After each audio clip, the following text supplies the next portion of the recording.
tenemos el conversatorio para todos los afiliados y familiares y amigos que quieran pues estar participando, que pueden estar invitados. Planeación tributaria del 2024 y las herramientas que podemos utilizar es el uso para poder optimizar esta información tributaria. Compañeros, los dejamos aquí con el conferencista Alejandro Rodríguez. Alejandro Rodríguez Mejía nos va a acompañar hoy para la charla. Él es tributarista, él contará toda su hoja de vida. Bienvenidos a todos y muchas gracias por participar. Gracias, Sonia. Bueno, yo aprovecho para saludar, mucho gusto, buenas tardes a todos los que están presentes y quienes también nos están acompañando de forma virtual. Venimos de Colfondos. Colfondos es un fondo de pensiones y cesantías, tenemos expertos en diferentes temas, obviamente asociados a toda esta parte financiera, tributaria, porque finalmente es nuestro negocio, ¿cierto? Entonces, la idea es llegar, esta capacitación, esta charla hace parte de toda la gama de posibilidades que tenemos en la oferta de valor. Entonces, como tú lo dijiste, Sonia, y mil gracias por la invitación, vamos a recibir unos tips bien interesantes, van a ser las preguntas que consideren. La idea es resolver todas las inquietudes. Los dejo entonces con Alejandro Rodríguez. Yo me presento, soy Diana Morales, directora comercial de Colfondos, y es un placer para nosotros estar acá compartiendo este espacio con ustedes. Muchas gracias. Muchas gracias. Bueno, señores, de antemano, gracias por abrir este espacio. Yo sé que es un espacio, muchas gracias. Yo sé que es un espacio difícil porque algunos de los que no están haciendo ayuno intermitente y seguramente el título será importante para reforzar las ganas de estar en este espacio. De manera que de antemano, y como lo decía Diana, gracias por abrirnos este espacio, por poder contar un poquitico acerca de lo que es hacer planeación tributaria, y espero que esta información que vamos a revisar pues sirva. Lo primero, y ese es un disclaimer supremamente importante, la presente información no constituye una recomendación como tal. Las recomendaciones tienen la diferencia que se hacen de manera absolutamente personalizada, y es importante que se tenga certeza de eso, para que cuando lleguen donde su contador, pues hablen de que la recomendación fue consultarle al contador para revisar sus casos puntuales. Y pues yo les traigo aquí una información que es importante, que seguramente la podrán validar, pero ese dictamen final se consulta con sus respectivos contadores. Listo. Esto está en el marco pues, de un acompañamiento patrimonial que nosotros hacemos desde Colfondos. Nuestra responsabilidad social, empresarial y corporativa está alineada con lo que son los sueños y las metas de cada uno de nosotros. Y dentro de esas metas de cada uno de nosotros, pues está nuestro componente financiero pensional, están los ahorros, las inversiones de largo plazo para cumplir sueños, y obviamente está la planeación tributaria. Y empecemos a hablar un poquitico de impuestos en este tema. Este señor, seguramente muy conocidos para ustedes en la industria eléctrica, decía que hay dos cosas seguras. Muchas gracias. Que hay dos cosas seguras que nos van a tocar en algún momento. Una de ellas es la muerte y la otra es que nos va a tocar pagar impuestos. ¿Por qué? Porque los impuestos son los que mantienen a los estados. Los estados son los que nos dan la posibilidad a nosotros de trabajar y de generar ingresos para nosotros. Por ende, pues, nosotros debemos tributar. Y en ese sentido, pues en Colombia se han realizado durante los últimos 130 años alrededor de unas 50 reformas tributarias, algunas más fuertes que otras. Y la última que nosotros recordamos se hizo hace un año y medio, que fue la Ley 2277 de 2022, que habla de una ley que busca la igualdad y la justicia social. Y en ese marco de la justicia social, pues lo que se busca es que a quienes generamos rentas laborales, sobre todo, pues generemos una tributación mayor para el Estado, y que de esa manera ayudemos a los que no tienen este tipo de fortuna para que pues también puedan salir adelante. Bueno, yo hago preguntas de validación. ¿Quienes están conectados virtuales me escuchan bien? ¿Sí? Y se escucha bien. Sí, señor, Sí. se escucha muy bien. Perfecto. Muchas gracias. Ah, bueno, yo tenía por aquí, ya lo perdí. Perfecto. Entonces, pues, es importante en esta antesala darnos la idea y darnos la certeza pues, que es importante conocer la norma, porque conociendo la norma, conozco qué derechos tengo y qué derechos me pueden favorecer a mí para hacer la tributación justa. Pues, el óptimo de pago, que es pues, recibir mi máximo ingreso, poder disfrutar del máximo ingreso y a la vez pues, pagar el correspondiente a Papá Estado. ¿Vale? Entonces, para empezar a hablar de tributación, pues para empezar a hablar de todos estos términos, voy a tratar de hacerlo muy sencillo. De lo primero que tenemos que hablar es la unidad de valor tributario. Los estados o el estado, para no ponerse a cambiar una variable, sacar un año una, otro año otra, definió la unidad de valor tributario como la unidad o la escala en la cual mide la tributación, mide los ingresos. Y con ellos, ajustado al índice de precio al consumidor, cada año nos va a decir cuánto es lo que hay que tributar. Para el año pasado teníamos la VT en 42.412 pesos. Este año contamos con una VT de 47.065 pesos. Listo. Esa va a ser muy importante porque todos los descuentos y todas las tributaciones adicionales se van a medir precisamente en VTs. Listo. Creo que hasta acá no haya lugar a dudas. Entonces, hablemos de qué es el impuesto de renta. El impuesto de renta es un impuesto como tal que tenemos que pagar las personas que generamos ingresos en Colombia, sean como rentistas de capital, sea ingresos laborales, que es al que nos vamos a enfocar hoy, sean ingresos pensionales y más. Es un impuesto de orden nacional. Toda persona que esté ubicada en Colombia, sea que trabaje en La Guajira, sea que trabaje en Medellín, o sea que trabaje en Cali, tiene que hacer ese pago de impuesto. Y la tarificación es exactamente igual en cualquier lugar del país. ¿Listo? Es importante decir que no genera una contraprestación. De pronto, quien hace de una tasa, por ejemplo, quien paga una tasa aeroportuaria, recibe el derecho a hacer el uso de un aeropuerto. Quien paga el impuesto de renta no recibe una contraprestación puntual que le permita hacer ese pago de impuestos. Y es un impuesto que está relacionado directamente con el ingreso de cada persona. Por ende, se asume y la tributación en Colombia es progresiva, a nivel que mi ingreso es cada vez más alto, pues la tributación que voy a hacer es cada vez mayor.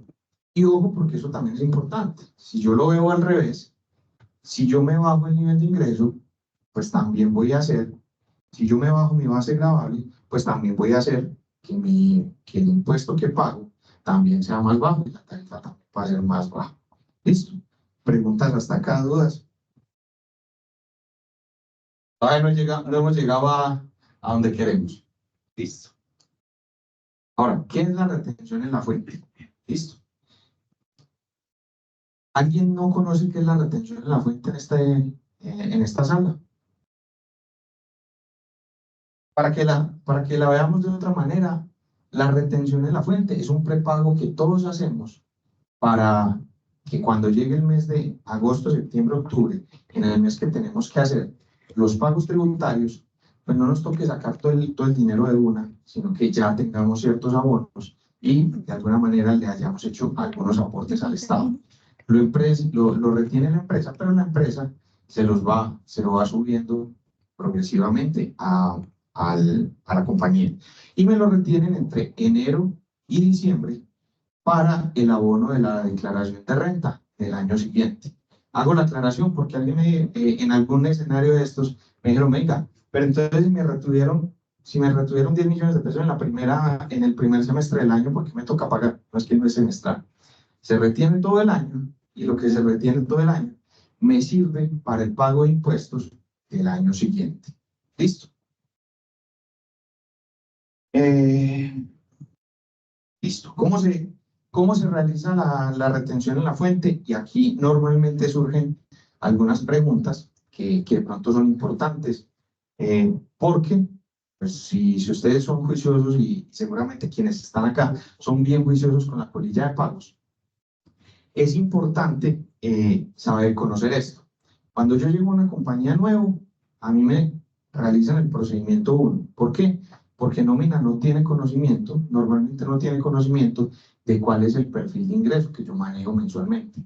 Como no tiene conocimiento de ese perfil de ingreso mensual, cada mes me tratan como un desconocido. Entonces, cada mes hacen el cálculo de cuánto fueron mis ingresos y según ese cálculo, al final del mes me dicen, bueno, basado en este ingreso, esta es la tarifa que te toca pagar.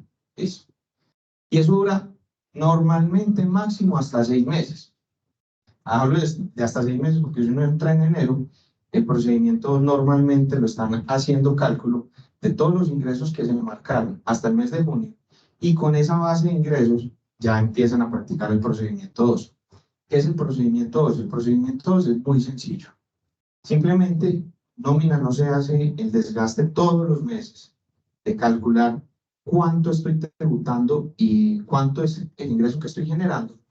Y con eso me dicen, vea, a usted al año le están entrando 100 millones de pesos. Con esos 100 millones de pesos le va a practicar una retención en la fuente del 4% de lo que le ingrese. Punto. Y se evitó un montón de chicharrones nómina. ¿Listo? Pasados los 6 meses, el cuento cambia. Ya no estoy ganando 100, sino que proyecto ganarme 200. Y si proyecto ganarme 200, entonces nómina me dirá, ya no te voy a retener el 4, ya te voy a retener el 8%. ¿Alguna duda con esto? Muy sencillo. Listo. Trato de que sea así. Esta es la tarificación que hace nómina. Esta parte de acá abajo es la tarificación que hace nómina para revisar la retención en la fuente. Anteriormente se miraba mucho la retención en la fuente. Hace 2 años se atacaba mucho la retención en la fuente. Con las nuevas tarifas que cambiaron precisamente hace 2 años, con la ley tributaria, también nos cambió entonces esa concepción sobre la retención en la fuente. Y ahorita les cuento una recomendación respecto a ese ítem. Este caso normalmente lo preguntan mucho, que es cómo sé si tengo que declarar. Con cumplir cualquiera de las condiciones que tenemos en este momento expuestas, yo sencillamente digo, me toca presentar una declaración de renta. Entonces, si yo en el año tengo ingresos brutos superiores a 1.400 VTs, para el año pasado 59 millones de pesos, para este año 65 millones de pesos, con eso, si yo sobrepase ese tope, sencillamente de una sé que este año me tengo que ir a presentar la declaración de renta. Y si supero los 65 millones de pesos este año, tengo que ir el año entrante a presentar mi declaración de renta. ¿Listo? Y de igual manera, si yo tengo un patrimonio, si eventualmente, vamos a pensar el caso de alguien que no supera este tope de ingresos brutos superiores en el año, pensemos la posibilidad de que tiene un patrimonio que para el año pasado superó los 190 millones de pesos. Tengo una casa que está evaluada y reconocida, 200 millones de pesos. Bailas, vaya de claro. Muy probablemente no le va a tocar pagar, pero tiene un ítem, tiene este patrimonio, que este patrimonio hace que la persona tenga que presentar esa declaración de renta. ¿Listo? Contamos.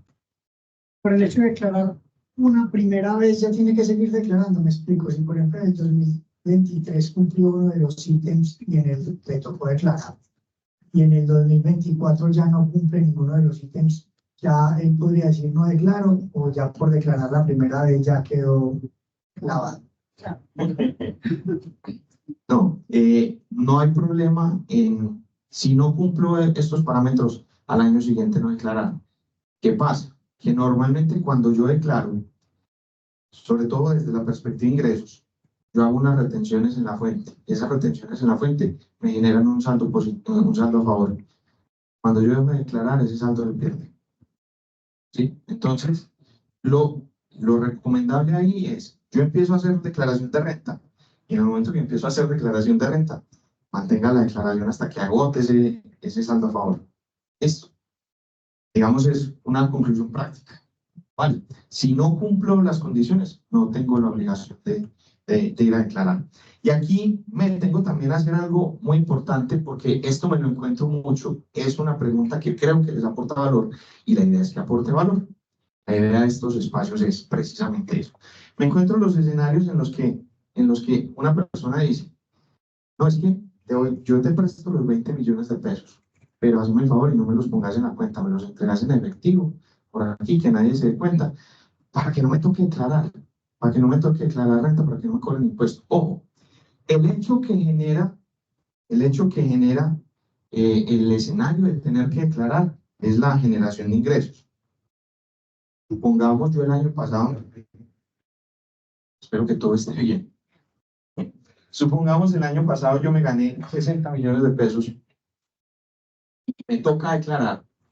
Y resulta que cuando estaba en noviembre, mi papá me dice, hijo, présteme de esos 60 millones de pesos, présteme 50. Vamos a suponer que no me gasté un solo peso. Présteme 50, se los presto en noviembre y me los devuelve en diciembre. ¿Listo? Esos 50 millones de pesos que él me está devolviendo en diciembre no me van a contar a mí como ingreso adicional. Simplemente un activo que yo tenía, se lo transferí, luego él me transfirió y me devolvió mi activo y listo. ¿A qué hago alusión con eso? Puede ser que las consignaciones, depósitos, me pongan a hacer declaración de renta. Sin embargo, no implica que como tal tenga que pagar más o pagar menos. Eso de pronto le es útil a las personas que eventualmente mueven la cuenta. El hecho generador de la tributación es el ingreso, por lo cual debe haber una compañía, pues, una persona natural o jurídica que certifica mediante un certificado de ingresos y retenciones o mediante medios magnéticos que le está contando a la DIAN. Alejandro Rodríguez generó una facturación y por ende está generando un ingreso. Ese ingreso es el que me tienen en cuenta acá para estos ingresos brutos superiores a 65 millones de pesos. ¿Listo? Entonces, supongamos que no pase la meta, quedé con el año pasado un ingreso de 50 millones de pesos, pero presté 100 y me devolvieron 100 millones de pesos. ¿Tengo que declarar o no tengo que declarar? Tengo que declarar, pero no voy a pagar impuestos. ¿Listo? Ese es el escenario donde me dicen, tienen que declarar, pero no tuve que pagar. ¿Listo? ¿Pregunta hasta acá? ¿Alguna duda? Bueno, importante también decir que si yo hago compras electrónicas, pues esas compras y consumos superiores me van a hacer superiores a 1.400 VTs, me van a hacer declarar. Entonces, si supongamos no cumplo con el ingreso, pero me voy a comprar cosas al Éxito, a Amazon, a comprar con mi tarjeta de crédito y me excedí estos 65 millones de pesos para este año o 59 millones de pesos para el año anterior, pues ahí voy a tener una situación que me va a llevar a mí a presentar declaración de renta. Lo convencional, y creo que por el perfil que tienen ustedes acá en Isagen, lo normal es que ustedes de entrada pues tienen que hacer declaración de renta. ¿Listo? ¿Alguna pregunta, duda sobre este espacio? Sí, sí.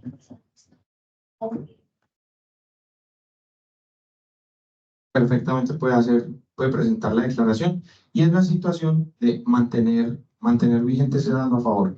Si mi tributación es cero y me queda un saldo a favor de 2 millones de pesos, pues yo mantengo ese saldo a favor vigente, hasta que pasa otro régimen de tributación, pues me lo acaba.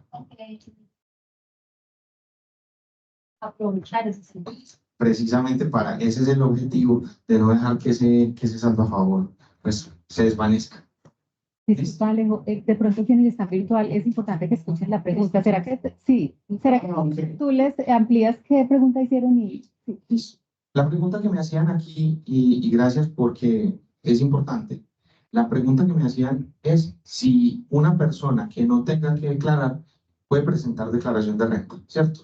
Y la respuesta, pues ya la escucharon. Lo ideal es presentarla para que si eventualmente hay saldos a favor, poderlos descontar más adelante cuando un hecho de generación de ingresos pues, me obliga a tributar. ¿Vale? Listo.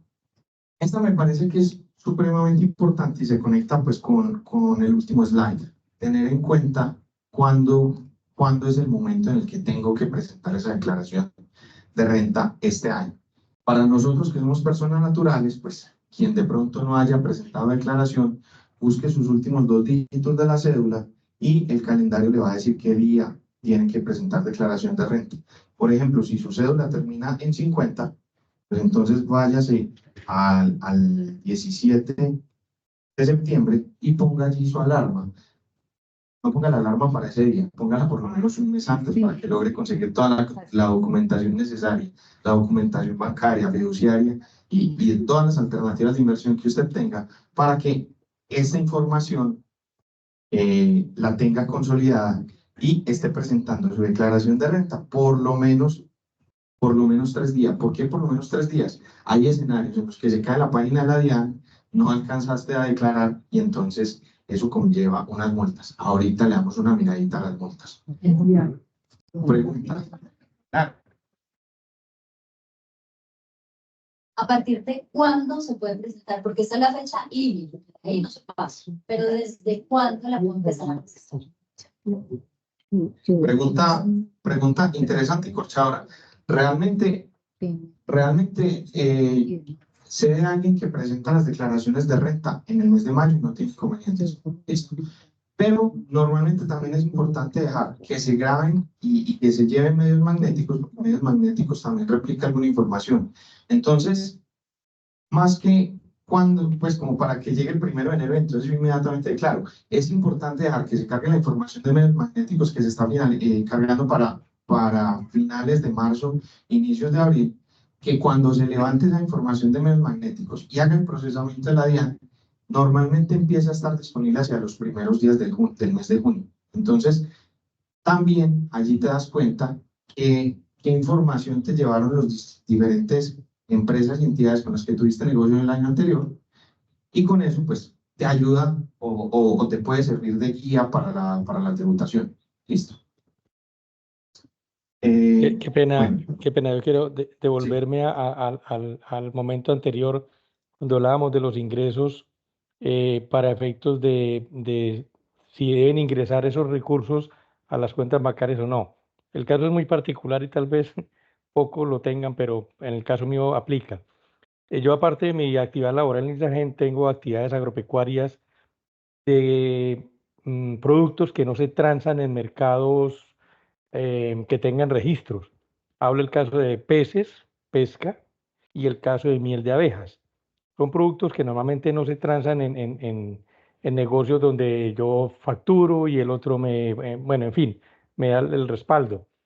Entonces, esos dineros, por ejemplo, producto de esos elementos, pescado y miel de abejas, eh, no sería, la pregunta es, ¿sería conveniente ingresarla a las cuentas cuando yo no tendría como soportarle a la DIAN esa plata dónde es?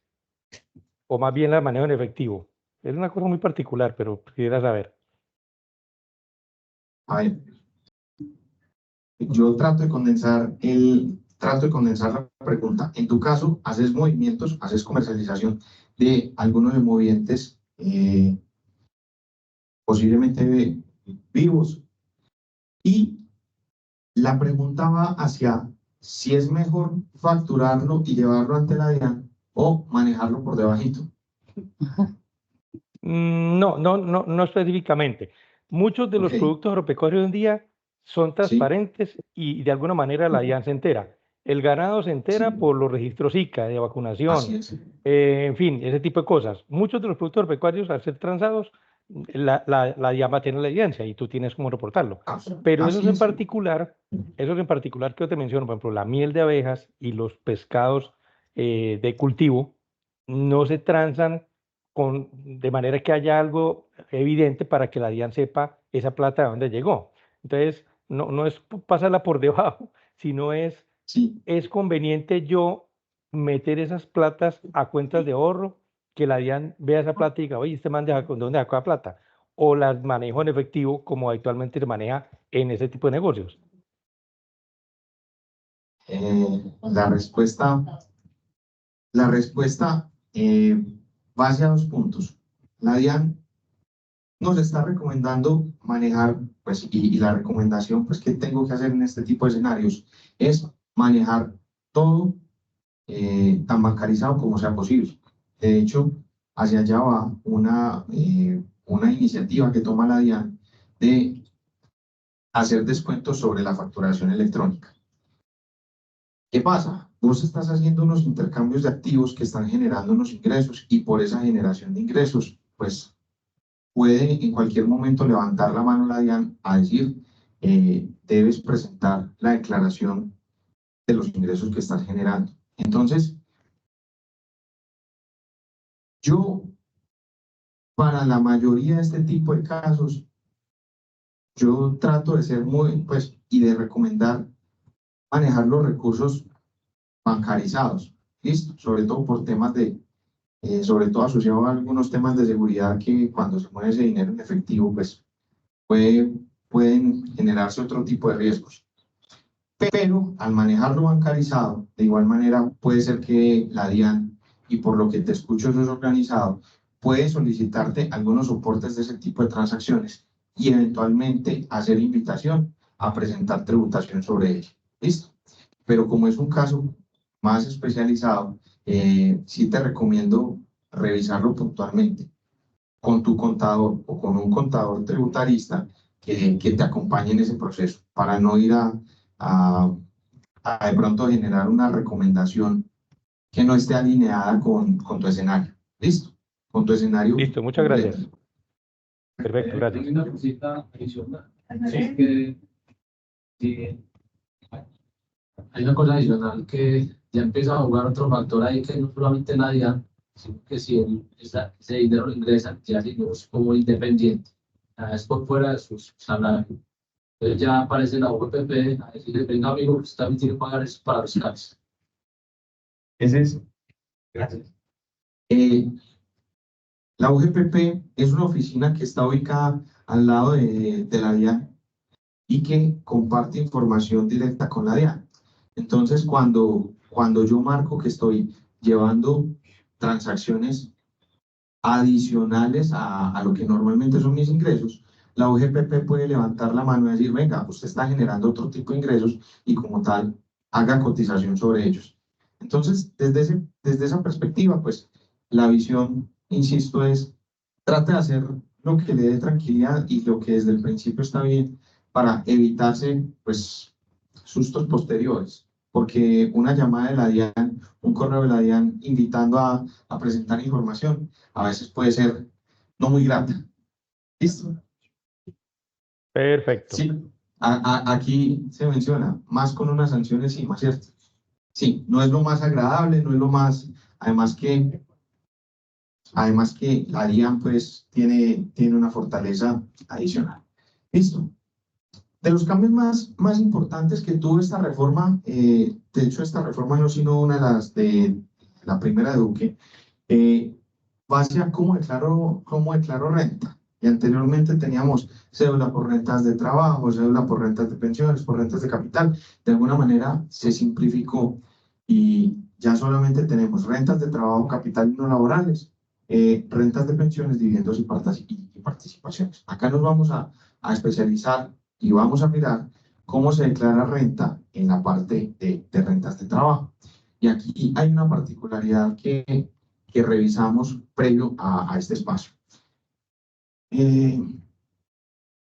Normalmente todos tenemos ingresos y las compañías para las que trabajamos, estamos hablando de renta laboral, la compañía en el certificado de ingresos y retenciones dice, por ingresos eclesiásticos, representaciones eclesiásticas, tenés un ingreso de, voy a hablar de un tema redondito, 100 millones de pesos. En esos 100 millones de pesos, entonces yo digo, bueno, mi total de ingresos brutos anuales son los 100 millones de pesos. A esos 100 millones de pesos, en condiciones normales, yo le hago los descuentos de lo que corresponde. Aportes obligatorios de salud y pensión. ¿Listo? Y quienes tienen ingresos superiores a 4 salarios mínimos, que hacen unos aportes a Fondo de Solidaridad Pensional, allí llevan también ese aporte. Sé que ustedes en Isagen tienen unas condiciones particulares donde el empleador hace el pago de un 2% adicional para salud y pensión. Sin embargo, todo lo que allí se vaya es ingreso no constitutivo de renta ni ganancia ocasional. O sea, ese descuenta directamente. Dentro del ingreso no constitutivo de renta ni ganancia ocasional, yo me puedo descontar todos los valores, perdón, Me devuelvo lo que acabaste de mencionar para tenerlo claro. Vamos a poner con porcentajes. Digamos que uno por ley tenga que pagar el 4% del salario de salud, pero acá en Isagen el empleado paga el 2% y Isagen paga el otro 2%. Uno se puede descontar el 4% o se descuenta el 2%. Por allí escucho un 4 y por acá escucho, por aquí escucho el 2.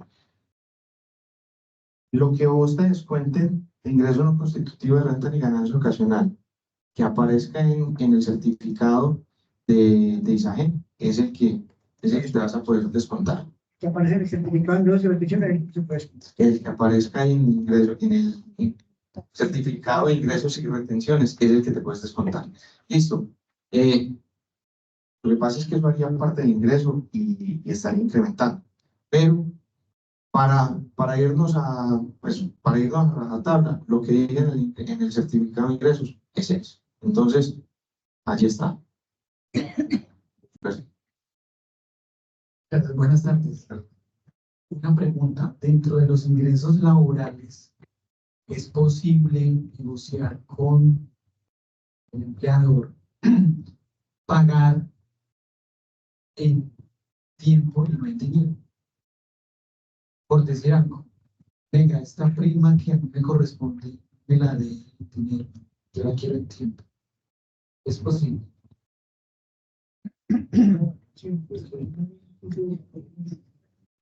De ser posible, yo creo que posibilidades de negociación, hay todas las posibilidades de negociación que se tengan.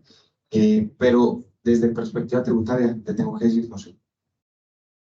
Desde esta perspectiva específicamente tributaria, te tengo que decir que no sé y realmente ahí me quedo, porque tributación sobre tiempo no la he leído. Es que esa es una de las motivaciones. Es que esa es una de las motivaciones de preguntas, porque si a mí me pagan en dinero, es que él se va a quedar con un porcentaje muy alto.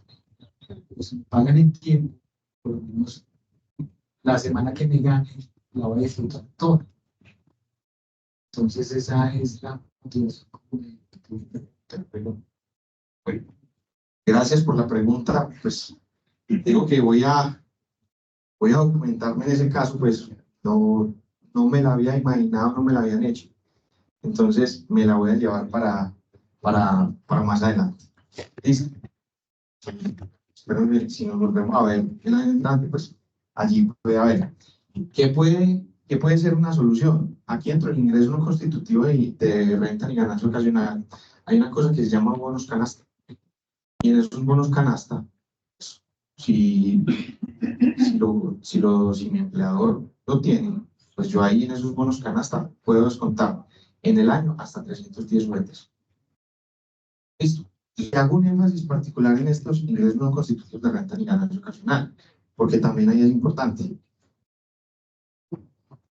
Sin hablar de la reforma, aquí hay unos ingresos no constitutivos que me puedo llevar a aportes voluntarios. Y si yo, supongamos, en el año me estoy ganando alrededor de 100 millones de pesos, para el ejemplo un poquitico redondo, yo me puedo llevar 2 millones, yo me puedo llevar 25 millones de pesos, con un tope de hasta 117 millones de pesos, con destinación específica para pensión, me los puedo descontar. Y me los estoy descontando no en las rentas exentas que van más abajo, que tienen un tope superior. Yo ahí me puedo descontar hasta 117 millones de pesos en el año que estoy destinando para mejorar mi calidad pensional. Y esa podría ser una forma de comprar mejor tiempo. Listo. Pensado desde perspectiva pensional. No está aquí, pero sí tuve un problema ahorita con internet. Muchas gracias.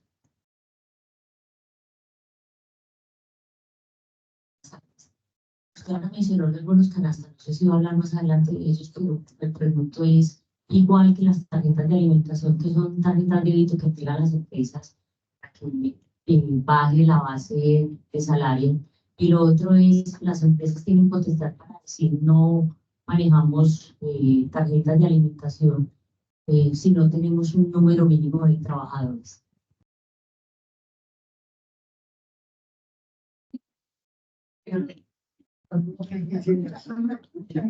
Perdón, por acá me estaba dando una sugerencia y de pronto si la tenemos en cuenta. Si dejamos las preguntas para el final, Alejandro nos va a dejar un espaciecito, las dejamos para el final para que avance como en la presentación, ¿les parece? Yo hago como ustedes quieran. ¿Listo? ¿Qué? Ok. En esa parte, hay empresas que los tienen, hay empresas que no los tienen. Y eso, y a lo que quiero llegar, es que eso es decisión de la compañía. ¿Listo? Entonces, si la empresa, exactamente, si la empresa dice, quiero hacer esto y lo quiero sacar adelante, pues se puede, ahí está el ingreso no constitutivo de renta de ganancia ocasional. Si la empresa pues, está interesada en manejarlo desde otra perspectiva, también se puede. Pues también se puede de otra manera. Acá llegamos entonces, pues ya a lo que son las deducciones. Después de que yo me desconté el ingreso no constitutivo de renta y ganancia ocasional, entonces puedo entrar a hacer ya las deducciones. Y en las deducciones, ¿qué me puedo descontar yo? Entonces ahí está la recomendación del contador que le dice a uno, ¿estás pagando crédito hipotecario? ¿Estás pagando crédito hipotecario? Sí, no. Si lo estoy pagando, me puedo descontar el componente de intereses. Y seguro de medicina prepagada. Si yo pago la medicina prepagada, me la puedo descontar. ¿Hasta cuánto? Hasta 9 millones de pesos en el año. El 4 por mil que yo pago me puede descontar el 50%. ¿Listo? Obviamente, pues que tenga soportado por la compañía. Por la compañía financiera que me descuenta ese 4 por mil. Ahí hago una pausa para hacer una promoción. Hey, pero tengo que hacer un movimiento de capital y eventualmente me quisiera ahorrar ese 4 por mil. ¿Cómo lo puedo hacer? Hay una figura por pensión voluntaria no genera cobros de 4 por mil al manejo de cualquier monto. Entonces, si yo voy a manejar recursos que después voy a destinar para otro manejo de capital grande, pues de pronto si lo muevo por pensión voluntaria, me puedo hacer esos ahorros de 4 por mil. ¿Cómo así? Sí, pues si yo voy a vender una casa, me van a entrar 500 millones de pesos y sé que esa casa o sé que ese dinero más adelante lo voy a destinar para otra cosa. Yo, en vez de lugar de manejar la plata en una cuenta de ahorros, la monto en una cuenta de pensión voluntaria y de pensión voluntaria sale 4 por mil. Punto ahí de promoción de fondos de pensiones voluntarias. Listo. Dependientes. Yo me puedo descontar hasta por dependientes, hasta el 10% de mi ingreso. 384 QTs.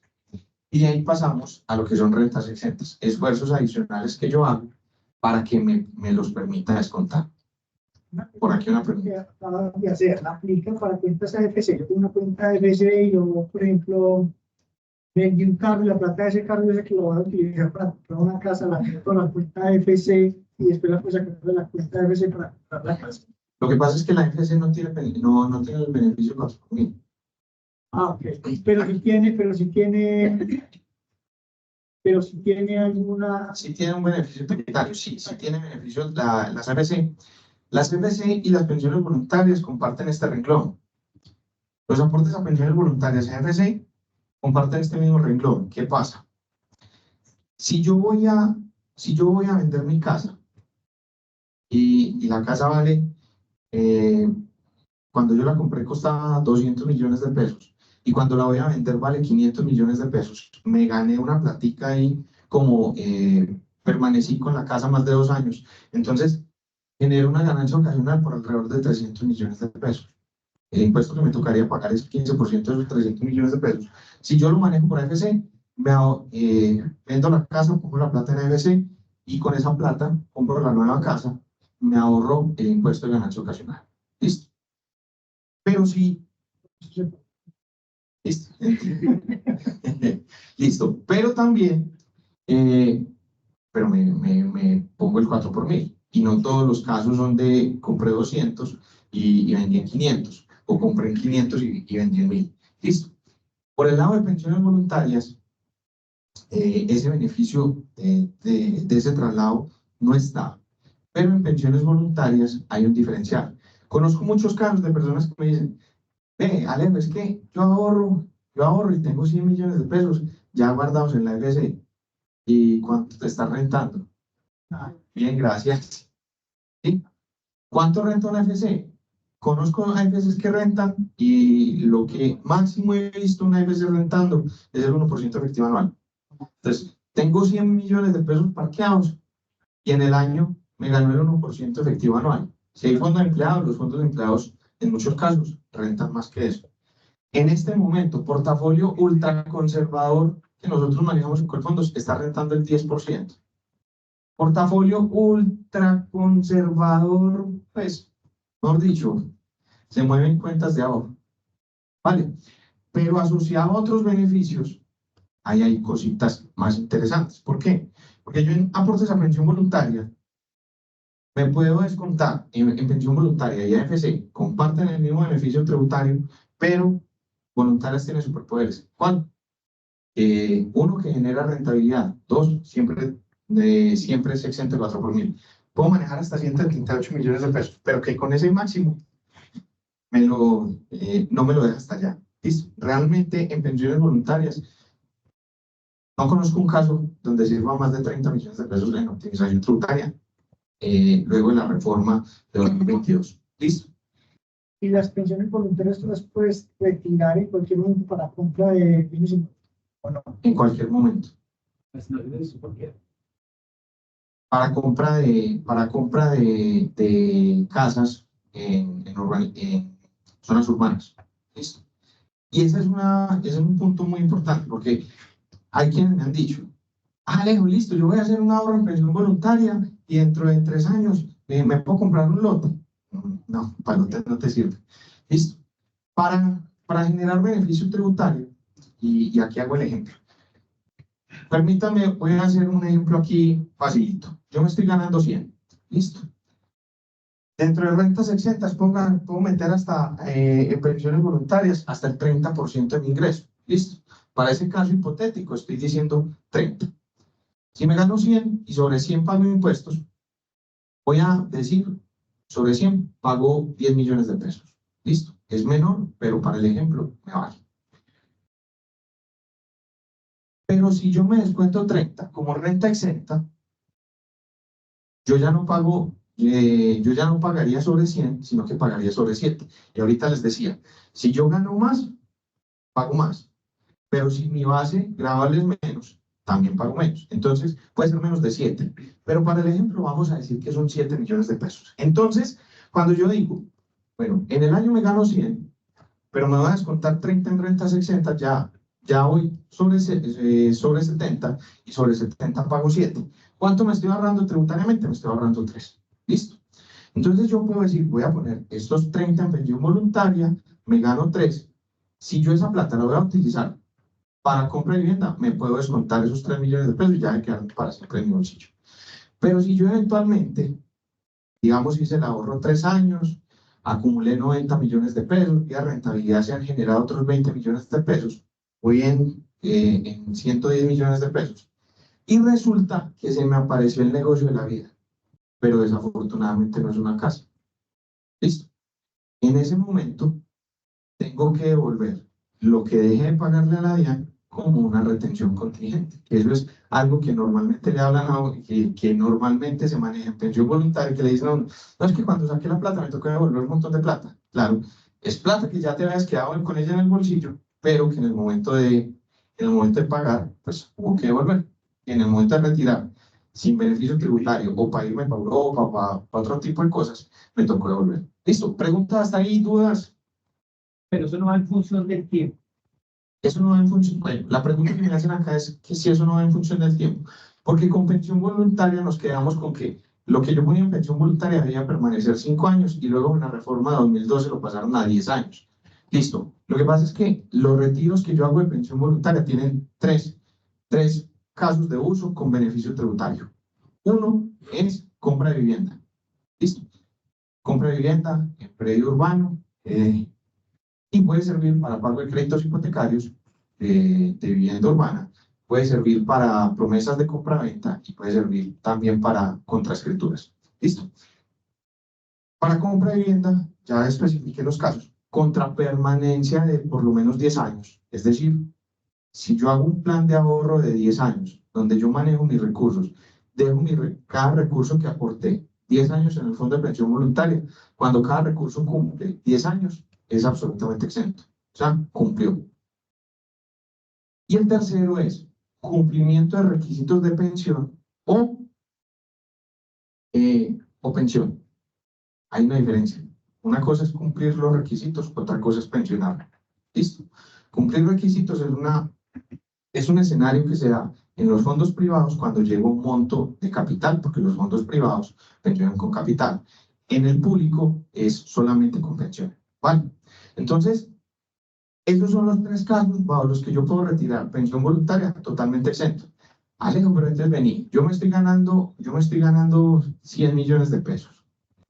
Y resulta que yo quiero poner en pensión voluntaria, me gustó hacer esos ahorros en pensión voluntaria y yo quiero poner 40 o 50 en lugar de 30. ¿Los puedo poner? Sí, puedo poner 50 y si quiero poner los 100, puedo poner los 100. ¿Qué pasa? Beneficio tributario solamente van a tener 30 y el resto pues no va a tener beneficio tributario. Esa parte que no tiene beneficio tributario se puede retirar el día que se les ocurra, sin ningún tipo de restricción. ¿Listo? Va a pagar retención en la fuente sobre los rendimientos financieros equivalente al 7%. ¿Vale? Adelanto. Cesantías, interesan las cesantías, allí tengo. Indemnizaciones recibidas por fallos, seguros y adicionales, y la renta laboral exenta. Por eso yo les decía que realmente lo que yo me puedo descontar en pensión voluntaria no llega a ser mayor a, de hecho, 25 millones de pesos. ¿Cómo así? Sí, si yo me gano 200 millones de pesos, máximo el 40% está por encima de este punto, ¿cierto? Está por encima de estos 63 millones de pesos. Y esos 63 millones de pesos me puedo descontar como renta laboral exenta 37. ¿Cuánto me queda? Lo que me queda lo puedo distribuir entre las otras rentas exentas y deducciones. ¿Listo? ¿Dudas, preguntas hasta acá? Finalmente, la DIAN, perdón, por allí hay una pregunta.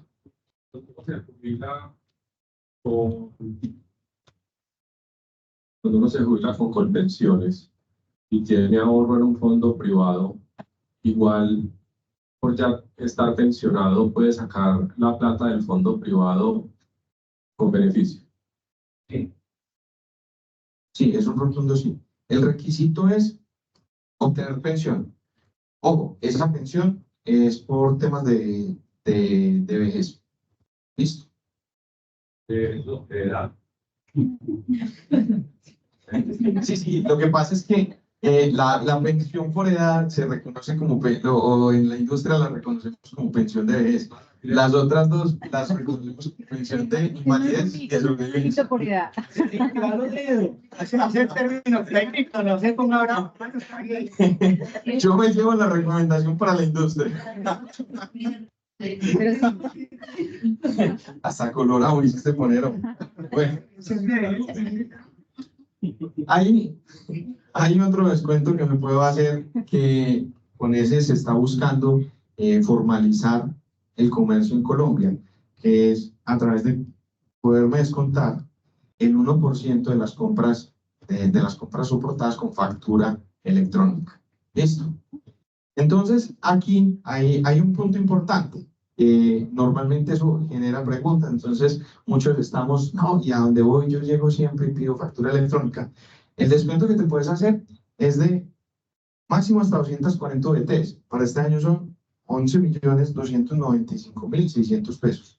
Por el 1% son 112.956 pesos. ¿Listo? Listo, pero es una plática menos que se paga en impuestos. Claro. Decían que parece descuento porque no es automático. Tiene que llegar a los resultados. Para la factura electrónica, para ese descuento del 1%, ¿cierto? Me dijeron que tenía yo digo que debería ser automático porque todo eso lo tiene la DIAN. Entonces la DIAN le dice, usted pagó tanto, con tantas facturas electrónicas, te descuenta tanta plata. Pero me dicen, no, usted tiene que entregar las facturas para que eso lo contabilice el contador. Entonces uno nunca haría eso porque tiene que tener las facturas para que el contador haga las cuentas y se dé un poquito de valor para todo el trabajo que hay que hacer. Absolutamente de acuerdo. Sí. ¿Cuál es la invitación ahí? Sí, es una medida en la que nos invitan a organizarnos y a manejar todas esas facturas y luego consolidarlas y mostrárselas al contador para que te las descuente. Pues, ojo con algo. Nosotros normalmente cuando presentamos declaración de renta, consultamos a un contador y le pedimos ayuda de que nos presente la declaración de renta. Para la declaración de renta no es necesario el contador. Quien declara de cara a la DIAN, dice, yo estoy declarando renta, es uno mismo. ¿Listo? Lo que pasa es que el contador ayuda y el contador te ayuda a revisar qué te pueden descontar. Que si no, llega la sugerencia de la DIAN y según la sugerencia de la DIAN, pues todos pagaríamos absolutamente todos los ingresos que nos ganamos, ¿cierto? Casi que la totalidad del ingreso que percibimos. De todas formas es bueno apoyarnos, sobre todo como en condiciones como la que me preguntaban ahorita de su compañero que hace producción piscícola. Es bueno tener al contador de lado porque hay diferentes condiciones particulares de cada uno que eventualmente pueden ser diferenciales. Listo. Ya con esto, ya descontado todo esto del ingreso que obtuve, reviso entonces cuál es la base gravable del impuesto. Y esa base gravable la divido en VTs y eso me va a decir cuánto es el porcentaje que tengo que pagar basado en esa tarifa marginal, esta tarifa marginal que vemos acá. Eso es lo que me va a decir cuánto es lo que finalmente yo le voy a tener que pagar a la DIAN. ¿Vale? Ya por aquí miramos, y en honor al tiempo pues, que ya se nos está, ya creo que me pasé un poquitico. Ojo, ¿qué pasa si teniendo que declarar no declaro? Si yo no declaro el día que me toca, y por eso, si quieren les pongo de nuevo la pantalla con el calendario, se los voy a poner de una vez. Revise de nuevo cuál es la fecha de declaración y anticípese un mes. Ponga su recordatorio en Google Calendar, en Alexa, dígale así que le recuerde, pida, mejor dicho, haga que eso le recuerde de todas las maneras posibles que usted tiene que presentar la declaración de renta en un mes. Prepare toda la documentación y llévela. ¿Por qué? Si no declara el día que tenía que presentar la declaración de renta, de entrada, pagar 470.000 pesos adicionales. Porque tenía que declarar el lunes y declarar el martes. ¿Listo? Entonces, de pronto no es tan bacán. ¿Cómo?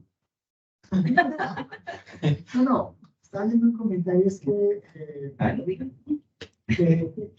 la DIAN para el tema de, pues, digamos que hay unos intereses de usura en el país y unas cosas de mora, pero la DIAN cuando uno le paga, los intereses son diarios y entonces empieza a cobrar interés sobre interés, se vuelve un interés mucho más alto que el de usura, sumados a 470.000 pesos. Pero cuando a una persona le sobra dinero, se lo pide a la DIAN, entonces hasta pues un año es un chicharrón para que se lo devuelva.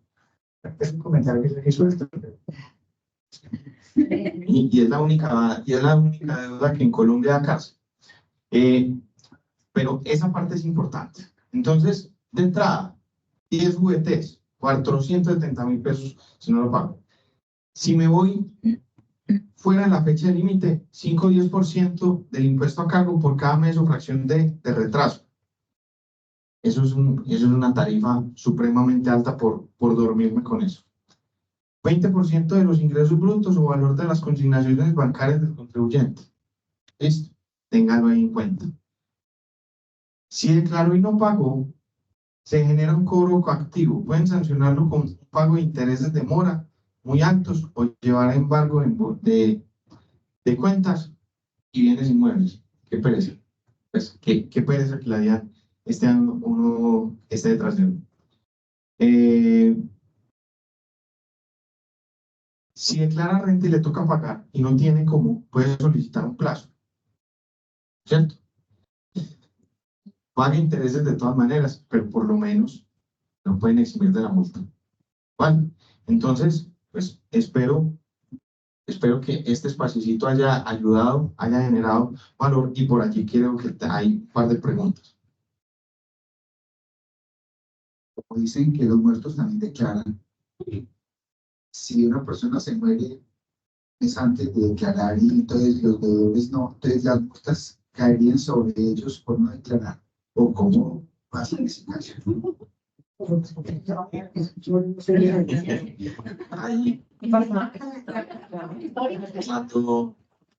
Cuando yo recibo una herencia, al mismo tiempo estoy recibiendo un ingreso ocasional. Y sobre ese ingreso ocasional tendré que pagar los impuestos al momento de recibirlo. Las multas de no declarar y El muerto. Pero heredero de la quedas a esa sección. Ese caso no, ese caso no lo conozco. Realmente se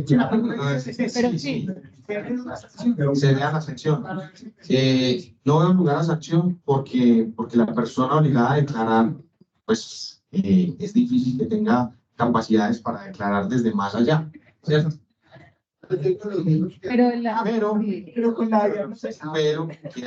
queda un patrimonio que se va a heredar, ese patrimonio que se va a heredar, sí en el momento de suceder. Sí, no.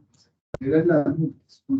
Con respecto a las multas, no. Pues hereda los impuestos pendientes, claro. Sí, el impuesto pendiente, claro, lo tiene que.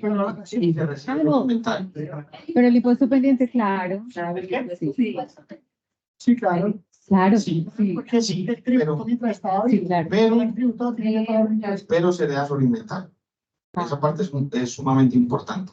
¿Por qué? Porque si a mí solamente me heredan deuda, pues si solamente me heredan la deuda, pero no me heredan el activo, pues yo puedo acudir a favorabilidad y decir, no, pues, ¿con qué te voy a pagar si no me dejo con qué?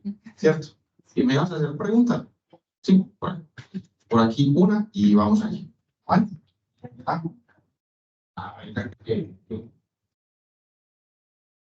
Gracias. Alejandro, ¿tenés por ahí de pronto un ejemplo de cómo cambió de declaración con la nueva reforma a partir de los salarios ingresados?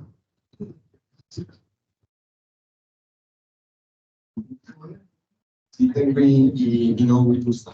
Si quieren, ahorita hacemos un ejercicio de 5 minuticos.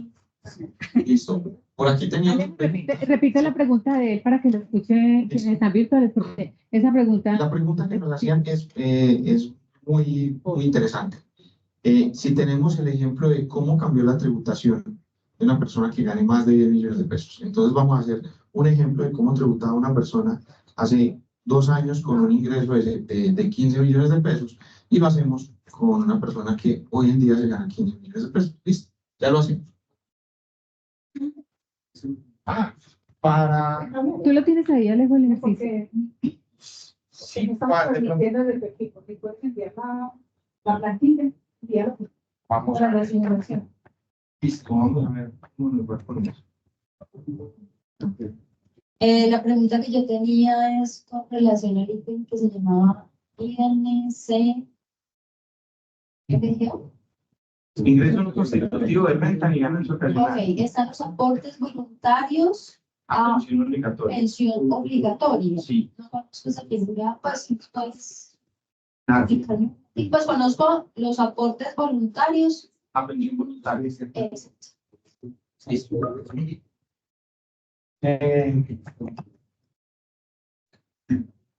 no sé cómo hacer para proyectarles el ejemplo. Voy a ver si puedo transferir.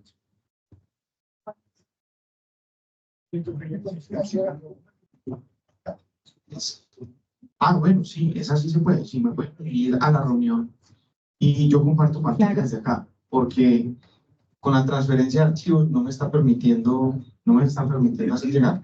Entonces, bueno, vamos a solucionar el que es sencillo, mientras tanto nos vamos conectando. ¿Cuál es la diferencia entre aportes voluntarios a pensión obligatoria y los aportes voluntarios a pensión voluntaria? ¿Listo?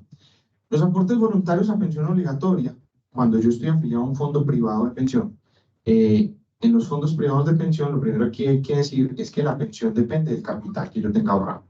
¿Listo? Si yo tengo un capital más alto, mi pensión va a ser mejor.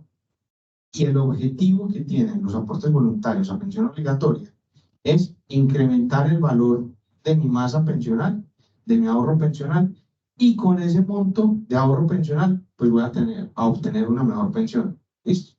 Cuando obtengo una mejor pensión, pues requiero menos subsidio del Estado, y cuando requiero menos subsidio del Estado, pues me merezco el premio. Esa es, digamos, la filosofía que hay detrás, dentro de que se premie que yo pueda descontarme los aportes voluntarios a pensión obligatoria. Y descuentan en el ingreso no constitutivo de renta y ganancia ocasional, y tengo un tope de 117 millones de pesos. ¿Listo? ¿Vale la pena? Es una estrategia de planeación pensional que bien se puede hacer, y la idea es tener un acompañamiento que me lleve a hacer el plan más eficiente desde esa perspectiva. ¿Listo? Perfecto, ya mismo me conecto. El otro escenario que tenemos,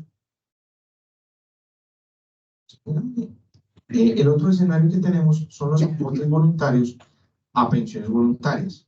Los aportes voluntarios a pensiones voluntarias son los que conocemos, donde podemos descontarnos desde las rentas exentas solamente hasta el 30% del ingreso, pues, generado. Bueno, ya estoy tratando de comunicarme por aquí, de conectarme por acá. Dame un segundito y ya ingreso.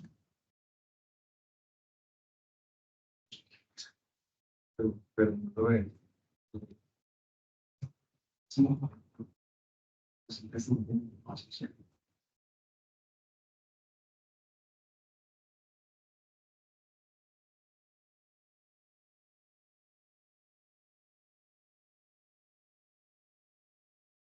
Archivos. Ya estoy conectado a la red de Sagent, tampoco me... Por ahí. Listo, ya.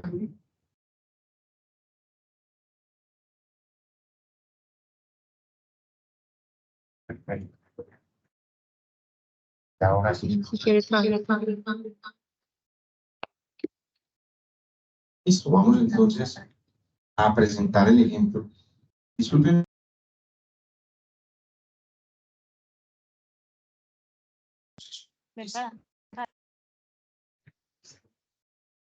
Muchas gracias. Ya, ¿sí?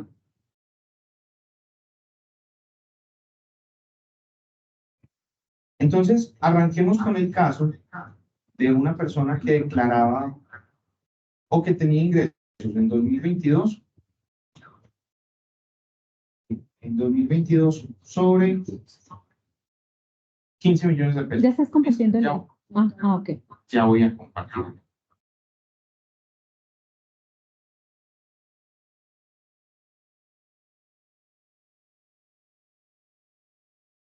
Ya, Pablo.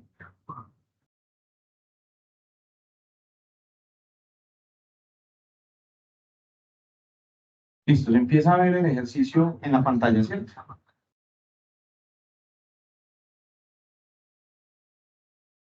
Sí, ya por aquí voy.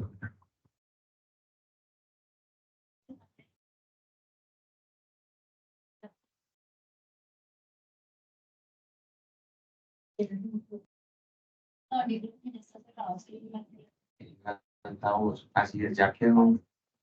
Y ahora sí yo creo que ya no genero retorno. Listo. Entonces vamos a hablar de una persona que se gana 15 millones de pesos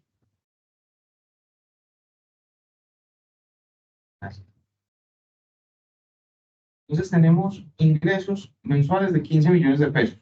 Tenemos ingreso mensual de 15 millones de pesos. ¿Listo? Me voy a ir al caso sin hacer absolutamente ningún tipo de, sin aplicación de ningún tipo de beneficio tributario. Listo, esta persona se gana entonces 15 millones de pesos, 180 millones de pesos en el año. El impuesto a tributar sin ningún beneficio tributario es de 20 millones de pesos. ¿Y ese cuánto podría descontar máximo hasta Listo. Entonces, veámoslo aquí. Este sería el máximo que podría descontar. Ya lo vamos a mirar. Miren que rentas exentas está descontando por default 40 millones de pesos como renta laboral exenta. Y decimos 20 millones de pesos de impuesto a pagar. Listo, 20 millones de pesos. 717. Apliquémosle un par de beneficios.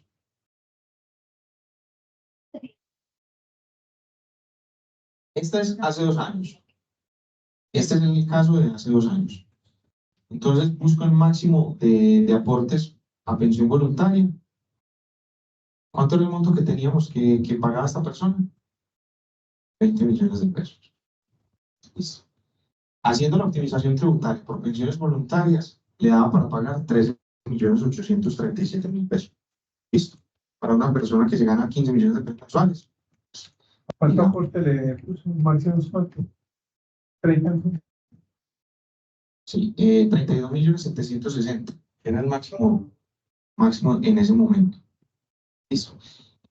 Solamente para ejemplarizar que lo tocábamos hace un momentico, estaba la cotización voluntaria a pensión obligatoria. Para este caso, el máximo de esta persona eran 45 millones de pesos. Miremos la tributación. Y enseguida lo volvemos a hacer por el otro lado. Listo. Quedó en 6 millones de pesos. Nos quedó en 6 millones de pesos en la optimización tributaria de esta persona. Pasó de tener que tributar sobre 20, sobre 21, a pagar 6 millones de pesos. Listo. Voy a abrir el simulador actual. Entonces partimos del caso de una persona que se gana 15 millones de pesos y no le voy a aplicar otro tipo de descuentos.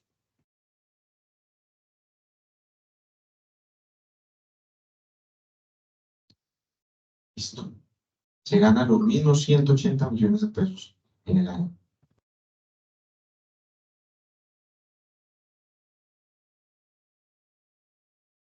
El impuesto de renta a pagar, en este caso, es de 17 millones de pesos. ¿Vale? Aporte voluntario máximo 29.489.100. Listo.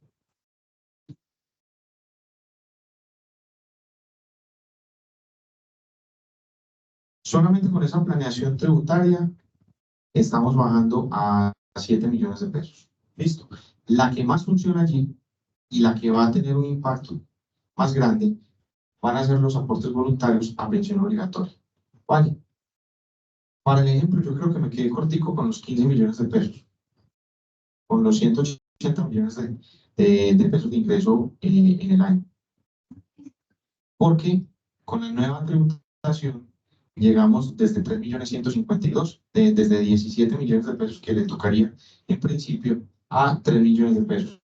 Pero si miramos el poder adquisitivo de 15 millones de pesos hace 2 años al valor de hoy, pues es diferente. ¿Qué es lo importante? Y quizás el mensaje más importante de este espacio es aprovechar esas rentas exentas porque cada vez son más poquitas y dentro de lo que me pueda descontar, todo lo que me pueda descontar, pues va a ser un valor que va a acompañarme a mí, que me lo descuento, y a mi familia, que finalmente es para quienes, en la mayoría de los casos, es para quienes yo trabajo y para quienes aporto valor. Listo. De antemano, el agradecimiento para Atrae, para Isagen. Hola, por aquí hay otro. Aquí quedamos claros que se está pagando menos ahora que con anterior. No lo hizo al revés. Lo que pasa, ahí es donde digo que me quedé cortico con los 15 millones de pesos. Es que hay una cosa, es que ya la base que usted se es tan bajita Sí, que con cualquier cosa la cobra. Entonces, el impuesto que hay que pagar es que sí, lo que pasa es que, se pagaban 7 anterior y 3 ahora. Sí. listo, lo que pasa es que yo estoy haciendo la optimización más fuerte, que es copando la pensión voluntaria, los aportes voluntarios a la pensión obligatoria, que ese es mucho más agresivo. Y en los dos casos lo estoy haciendo. Listo. ¿Qué es lo importante? Si yo, por ejemplo, solamente toco los aportes voluntarios a pensión voluntaria, llevándolos a un nivel de ingreso similar, pues para hacer las cuentas me queda un poquitico corto, pero una persona que hace 3 años se ganaba 15 millones de pesos, hoy más o menos, ¿cuánto puede estar ganando?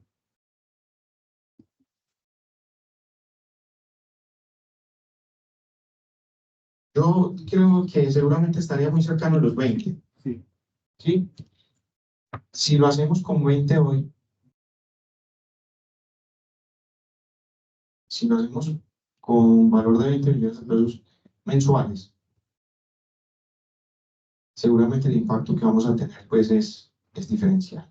Entonces, Gracias, gracias. Hasta luego, gracias a ustedes. Luego, gracias. Bienvenido. Hasta luego, gracias. Muchas gracias.